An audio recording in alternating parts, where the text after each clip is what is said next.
Every season has that one defining moment, that one game where a team stops being a storyline and becomes a statement. For the Denver Nuggets, that moment came against the Houston Rockets, one of the hottest, most complete teams in the league this year. It was supposed to be the night Denver finally showed cracks. They entered without Aaron Gordon, who went down in the first few minutes. They entered without Christian Braun. They entered into Houston, a building where opponents usually crumble under the Rockets' ferocious defense and relentless energy. And on top of that, it was an NBA Cup matchup, the kind of game that tends to expose weaknesses. Instead, Denver walked into Houston and made a declaration. They didn't just steal a win. They controlled the entire night, absorbed everything Houston threw at them, and played with the calm, seasoned authority of a team that knows exactly who they are. This wasn't a game about luck or one hot hand. This was Denver showing the league that nothing about their championship DNA has faded. Houston's resume this season is built on two pillars: defensive pressure and the ability to make opponents uncomfortable. They swarm the ball, crush the glass, and force teams into ugly basketball. But somehow, Denver weathered every storm. They held Houston to only 12 points in the opening quarter. They survived a 27-point explosion from Reed Shepherd. They fought through 17 offensive rebounds from the Rockets, possessions that would have broken most teams. And they still controlled the pace, dictated the flow, and closed the game like a seasoned powerhouse. Everything that happened that night pointed to three unmistakable truths about the Nuggets. First, their defensive gear is far deeper than anyone realized. Even when the Rockets felt like they were taking over the offensive glass, Denver forced them into just 7 makes on 17 second-chance attempts. They chased KD off clean looks and turned his mid-range jumpers into difficult fading attempts. They rotated with attention to detail, forcing Houston shooters to second-guess every pass. And while Shepherd caught fire, Denver made sure that momentum never snowballed into something devastating. The second truth was Nikola, Jokic's complete mastery of the game. His 34 points, 10 rebounds, and 9 assists barely capture how in control he was. Every time Houston dared him to take the mid-range jumper, he punished them without hesitation. When the pace began slipping away early, he took the ball, slowed the entire game down, and forced Houston to play at his rhythm. When the Rockets tried attacking him defensively, he held his ground, guarded the post, and anticipated passing lanes like a chess master. It was one of those nights where the best player on the floor bent the game around himself without breaking a sweat. The third truth was Denver's unshakable composure. Houston threw run after run at them, each one fueled by their home crowd, each one designed to break momentum. But Denver never blinked.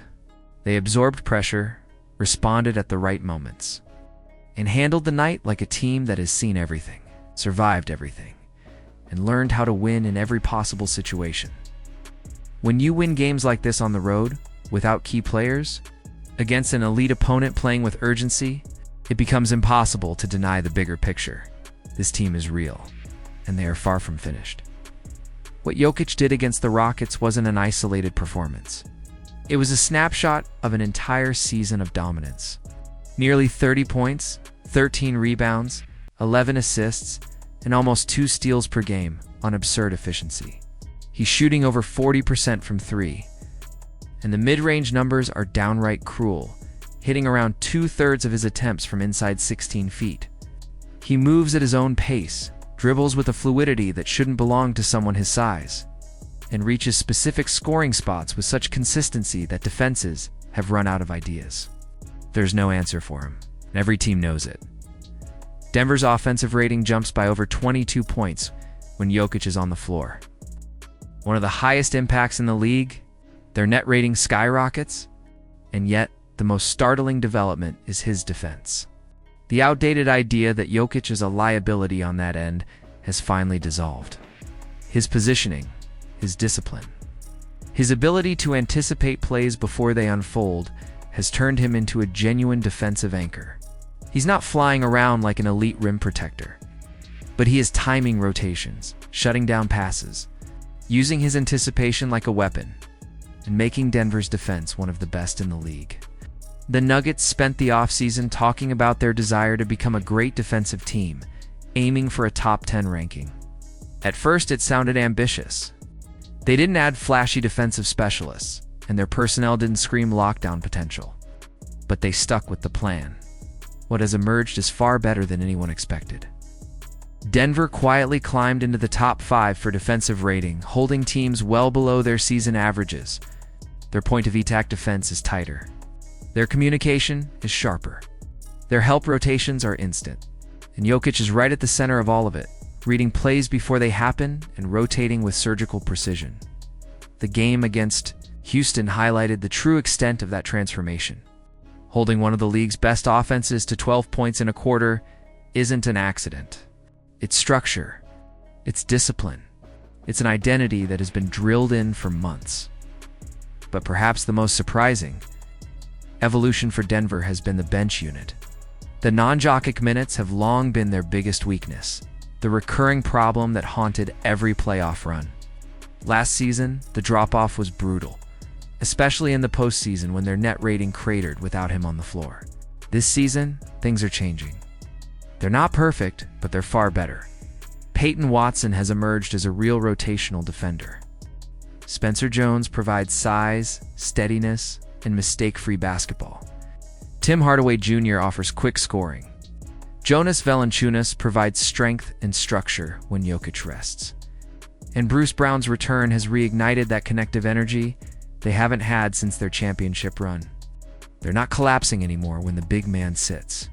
They're surviving, competing, and keeping games within reach. And when you're playing with a plus 17 net rating whenever Jokic is on the floor, survival is often all you need. But none of this works unless Jamal Murray steps into the season with the seriousness expected from a true co-star. And for the first time in his career, he has done exactly that. Murray has always been known for playoff brilliance, but the regular season was often a roller coaster. This year, that inconsistency is gone. His scoring is up, his efficiency is up, and his focus is sharper than ever. He's attacking mismatches early, playing with more physicality, and maintaining consistency, quarter to quarter. During the Rockets game, he started slow, but erupted in the second half. Hunted the right matchups, knocked down a critical mid-range dagger, and made the smartest defensive play of the game by reading and intercepting a crucial pass. This wasn't playoff Murray suddenly awakening. This was the steady, engaged version he has been all season, and that's what elevates Denver's ceiling into something terrifying. When Jokic is dominating the game, when Murray is locked in during the regular season, when the defense is top tier, and the bench is no longer collapsing, everything aligns. The win over Houston wasn't just impressive, it was a signal, a reminder, a warning. The Nuggets are still the standard. They're still built for the long run, and they still have every tool they need to chase another championship. If you enjoyed this deep dive into Denver's resurgence,